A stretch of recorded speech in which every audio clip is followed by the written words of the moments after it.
All right, welcome back to the Ascend Bible Church podcast. This is Pastor Mitch hanging out with Pastor John. What's up?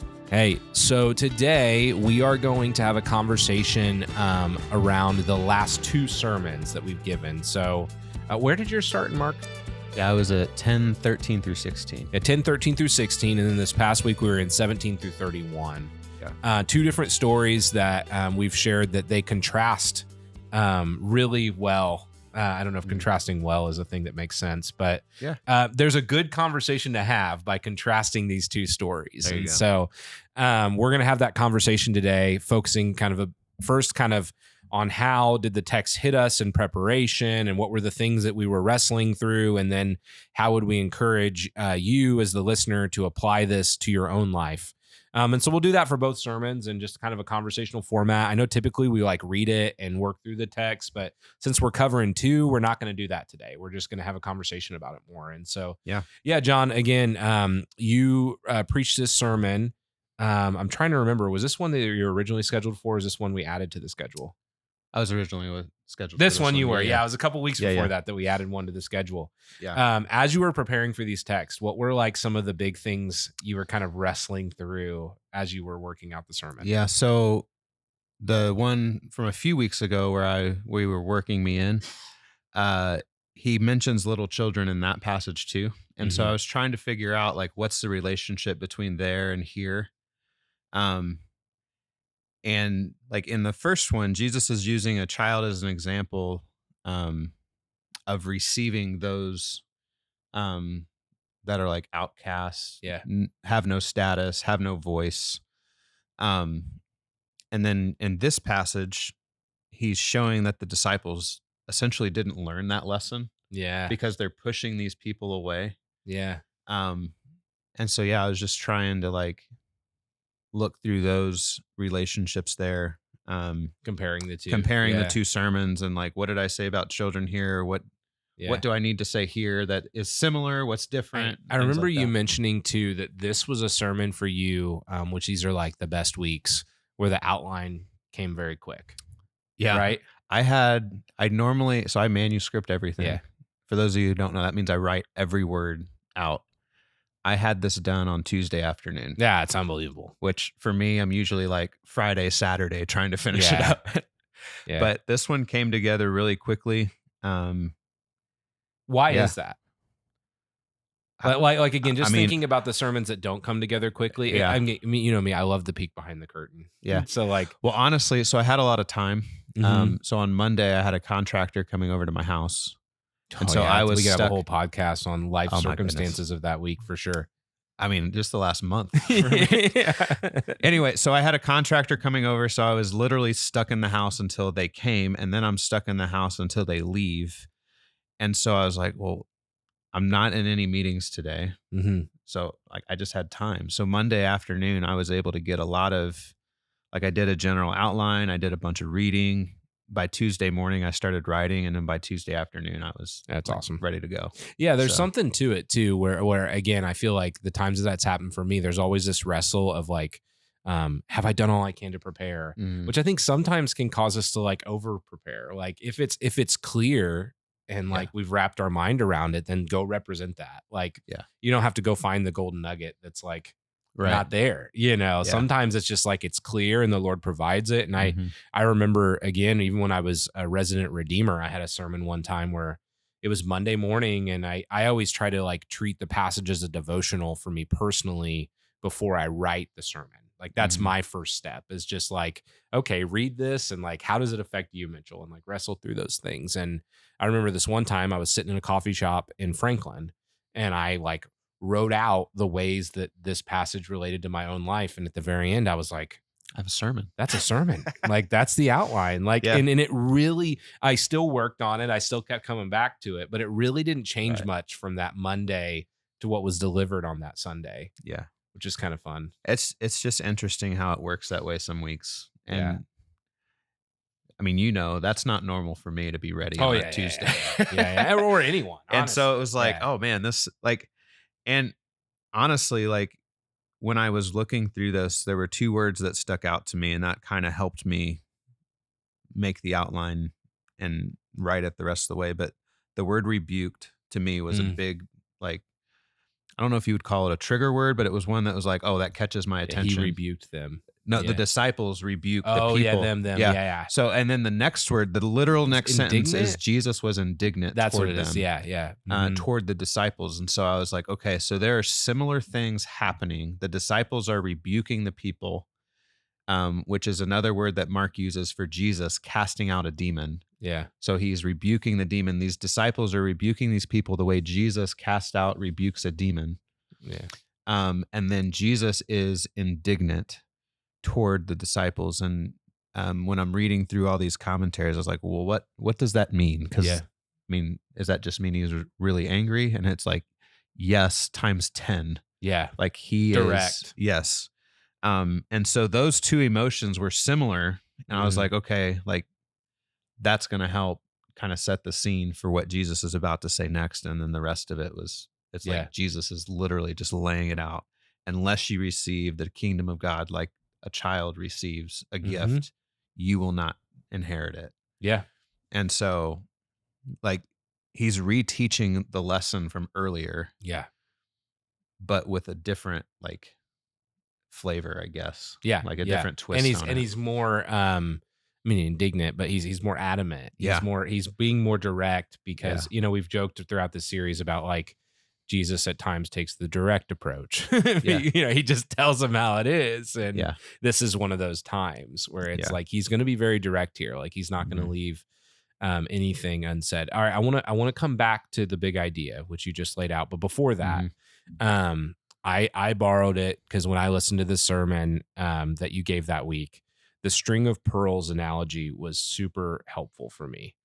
Because I was telling someone this week, like what I'm seeing Mark do is it reminds me of like, if you've ever seen one of those great sports movies and it's like the sports team starts to go on a run and it's like, they just flash from like big moment to big moment. So it's like, oh, he slides and he's safe at home, or he hits the home run, or they strike the guy, and it's going from game to game. And like, you even see like the scoreboard, just like, you can't actually see what I'm doing if you're just listening, but like you see the scoreboard running like, oh, win, added the, and it's like this. I was trying to find what that was called, but there's really like not a term for that, like in movie world, right? Like in cinematography.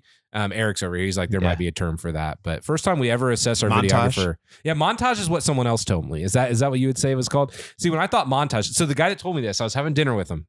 And I told him, he said, I think it's called a montage. And I said, when I think of montage, all I think of is like Halo 2 when you're trying to show your like your best. I was like, so it feel really weird walking up there on Sunday talking about a montage when my mind goes to like someone who played a lot of video games showing their best snipes or something.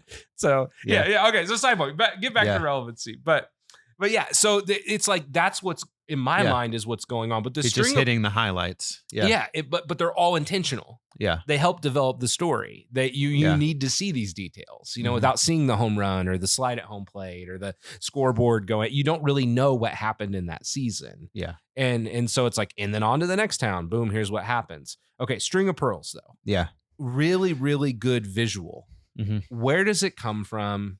Yeah. Like, where did you hear that for the first time? A few of the teachers I listen to, I try and listen to several different people, but they talk about Jewish rabbis and the way that they do their teachings, and they talk about stringing pearls. Yeah. In fact, one of Jesus's parables about casting pearls to swine, like he's talking about the teachings that you've learned, don't just cast them out. Oh, wow. Yeah.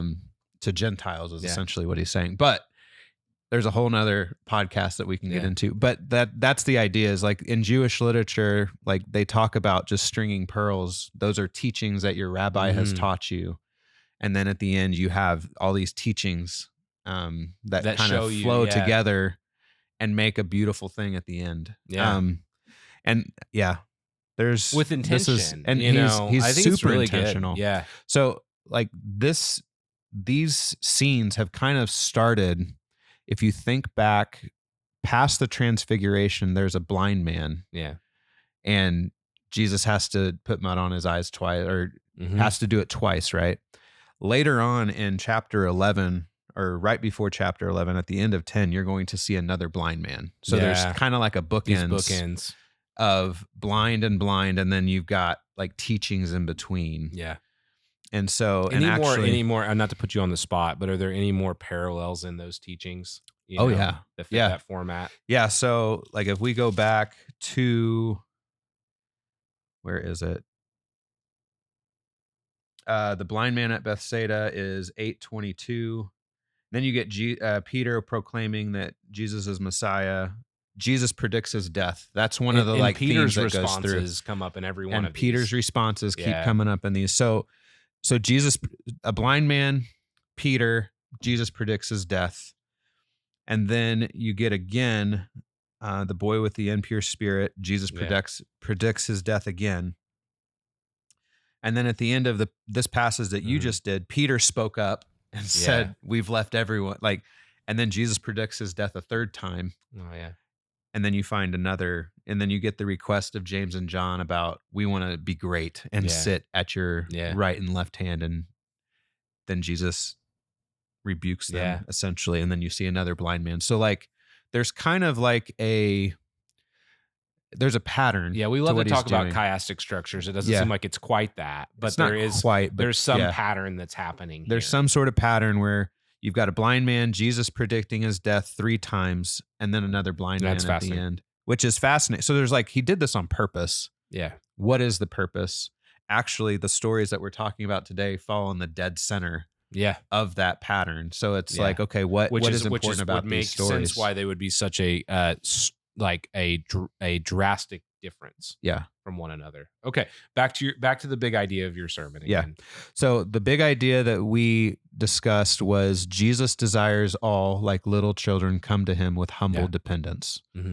Like you think of a child, they are completely dependent on their parent for life, for providing what they need, for everything. They're in a state of dependence. And so that is the picture that Jesus is giving us when it comes to approaching him and approaching the kingdom of God, is that you are my child, yes, but you have to remember that you are completely dependent on me for life, for provision, for everything. And you're not on an island by yourself. All should be able to come to Jesus regardless of if they have anything to offer or not. Right. It's kind of the picture that we're seeing there. And so in many ways, I think what I don't want to say what you did, because it's what the text does. We just don't apply it that clearly always. You broadened, the view was broadened of what Jesus is saying there. Yeah. Because I think this is one of those stories that we just kind of like read and we're like, just let the children come. Like, you know, like this is why we should have kids ministry. Yeah, kids should be available in church, and you know, we should care for the kids, and they should always be welcome, and we should never get upset if there's a crying baby. All those things are true. Right. Like that, this story obviously validates those things. But what you're saying is it's actually much deeper. It expands to like the children in this society are overlooked. Who in our society is overlooked? Who do we see as like unimportant, uneducated? Like, receive them just like Jesus talks about earlier. Receive them like you would a child, but also like they're the perfect picture of who Jesus has come to save. Yeah. The kingdom of God isn't for the powerful, it's for the powerless. Absolutely. And that's kind of what he's trying to show us, is like, which then goes into yours. Yeah, that transition. Because it's like, children have nothing to bring to the table. Yeah. This now let's rich go to guy someone who thinks he has things. Has everything put together and has things, and he ends up going away sorrowful because his stuff didn't buy him entrance into the kingdom of heaven. Yeah. No, that's super powerful. Yeah. It's and I just want people to hear that, like, whenever there's something that comes across to you that seems maybe like it's a new idea, this isn't a new idea. But when it comes across that way, it's like, well, okay, why have I not heard it this way before? And that should be like our first thought, you know. And sometimes it's because what you're being taught is not accurate. That's not the case here.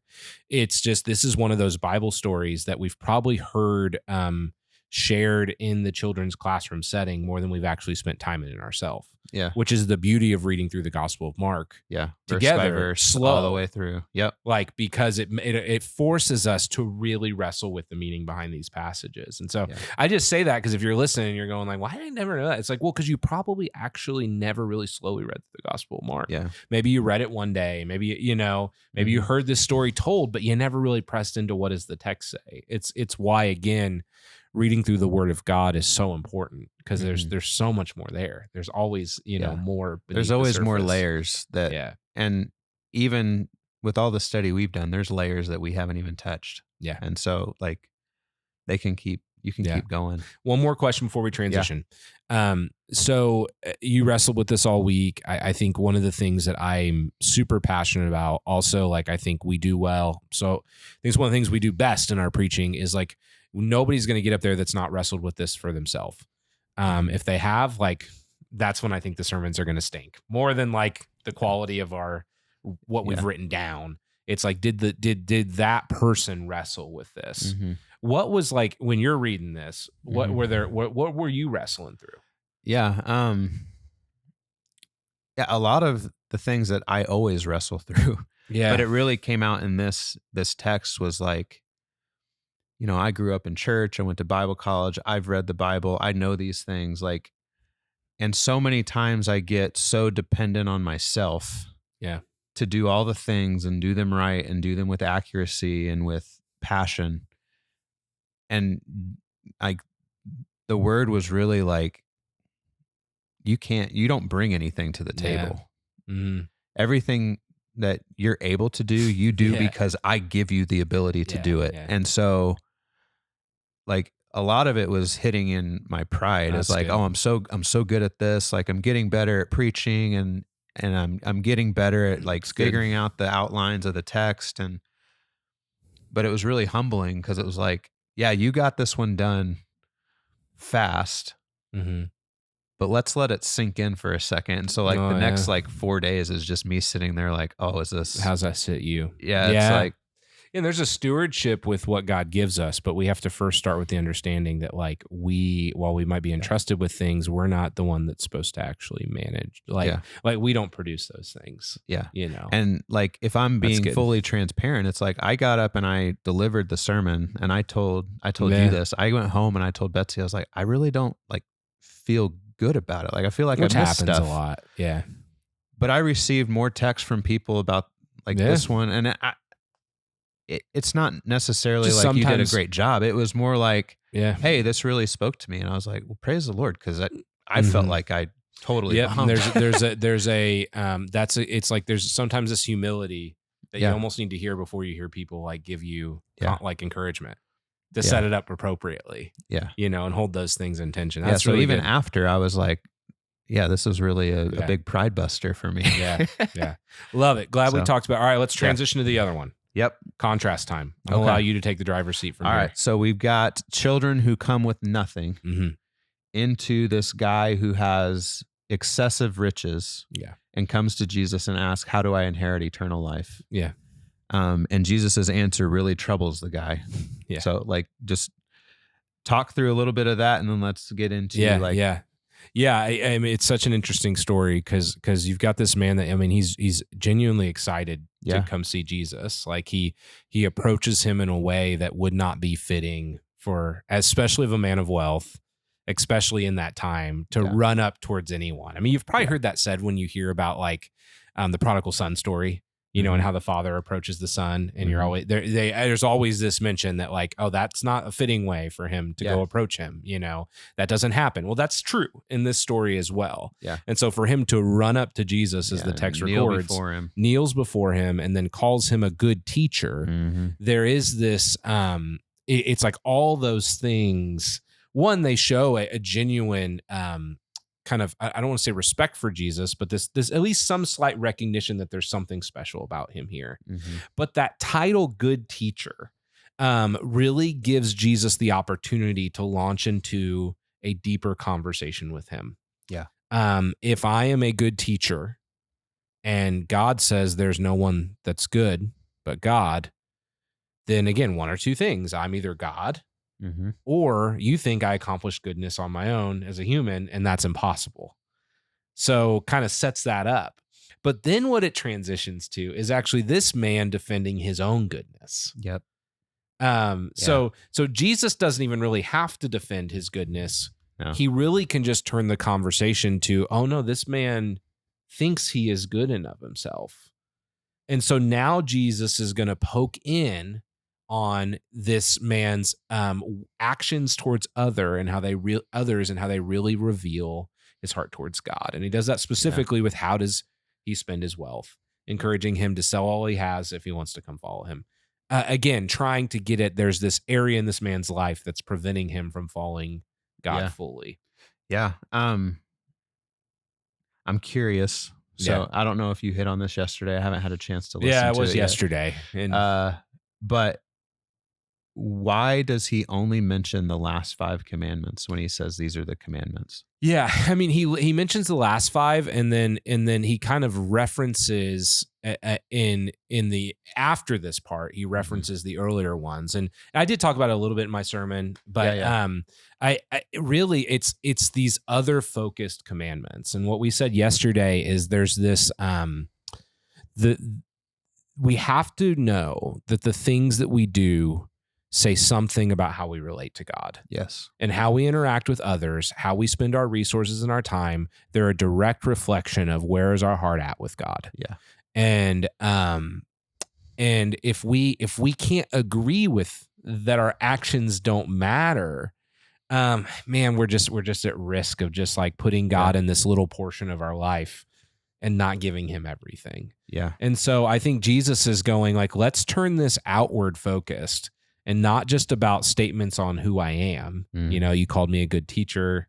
He's not just like, you're right. Like I am, I'm God. Yeah. He could have done that. He could have quoted the first couple commandments and said, oh, look, like you didn't use the Lord's name. Like you recognize me. But instead he's going, let's look at your actions towards others and they're going to actually reveal who you think I am. And ultimately the man's sorrowful because he doesn't really want to change his actions to follow Jesus. Yeah. So, yeah, we were talking, and I was in 4th and 5th grade during this, and it was really awesome to see, like, when I'm asking them about, like, we went and read the 10 Commandments. I was like, what do you recognize about the first 5? Yeah. And they were like, they're really long because the first 5 are like, there's paragraphs underneath them. And then the last 5 is like, it's just a sentence. And they were like, they're really long and they're all about God. Yeah. It's like, yep. What about the last 5? And they were like, they seem to deal with how you relate to other people. And I was like, do you think we've heard that before? Yeah. And they're all blank but I was like, Jesus summed them up. Later on, he says that to sum up all the law and the prophets is love God and love others. God, love others. Yeah. It's what's and so parts. Like, and that's why, like, again, when we're talking about these string of pearls, why are these stories here? This man's story should be very impactful to us because like we are wealthy people. Yeah. But there's a whole nother thing with this that like underneath the surface where Jesus is helping us understand the purpose of the law. Yeah. And that it reveals man's wickedness, not how man can produce its own self-righteousness, and how it operates more as a mirror. And these are all things that are in my notes I didn't say yesterday. Yeah. But these are both the things we want. Yeah. Yeah. it works more as a mirror than it does a ladder. And so it reveals in us our shortkomings. Yep. It's not this stepping, it's not stepping up the next rung. To achieve righteousness. And now again, that is what it was probably interpreted as originally because it was how we produced righteous living. And when we broke these things, well, then there were sacrifices that were made, to pay for our sins. And again, this is in the Old Testament. And Jesus is coming to abolish those things. But it's not that it's not good. Like living this way, you'll live a righteous life, but you're also incapable of fully achieving it. And so Jesus is kind of starting to reinterpret the law. Yeah, that's what a rabbi teacher does, is they're like, this is how you've heard it said. You've heard it said this way. This is how you think it reads, but I'm going to show you a different way of reading it or interpreting it. And and you mentioned abolishing. He's not come to abolish, but to fulfill. And so like he's showing them like, I am the fulfillment of this and this and this, and this is how you should interpret this. Yeah, thank you for that catch too, because fulfillment is a way better picture. Yeah, it's not negating the goodness of the law, right? But it's showing its true purpose. Yeah. No, it's good. So what were some of the again, you mentioned like these are things that I wrote down that I didn't say. Were there any other things that you wrote down? Oh, so much stuff. I don't even know if I could really pull it up. You and I had the opposite experience with these sermons. You know, for you, this was one where it came very easy. This was one for me where like the actual sermon really, I'm still not sure it ever really came together, to be honest. And we just delivered it yesterday.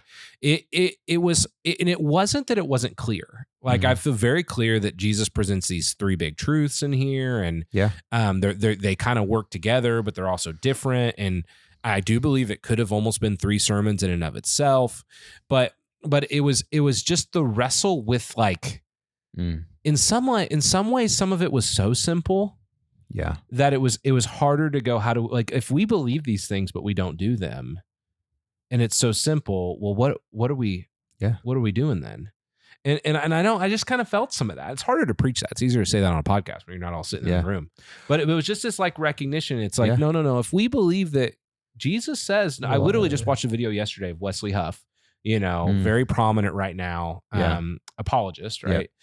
Talking about someone claiming they were good, and he's on their podcast and he dives into, hey, Jesus, like he addresses this, that like no man's good. And, but there's still, I think even post sermon, there's this in us, there's just something that wants to believe that we could do it on our own if we wanted to, and we can achieve goodness apart from God. And it's like, Jesus is very clear. Yeah. And then secondly, as it relates to our wealth, I think we still want to believe we can have Jesus and eat our cake too. Yeah. At the same time. And we can like give enough that it's okay. Yeah. And so I think like it's just like it's almost some text, I feel like it'd almost be better than like a 30-minute sermon to just go like, here's the three things, write down how you're going to do this. And if you're not, like, well, take it up with Jesus. You know, I feel a little bit of that with this one a little bit more. There were a few things you said I just want to touch back on. Like, you mentioned, like, we're looking at it and we're like, this is what it says, but we're not doing it. Yeah.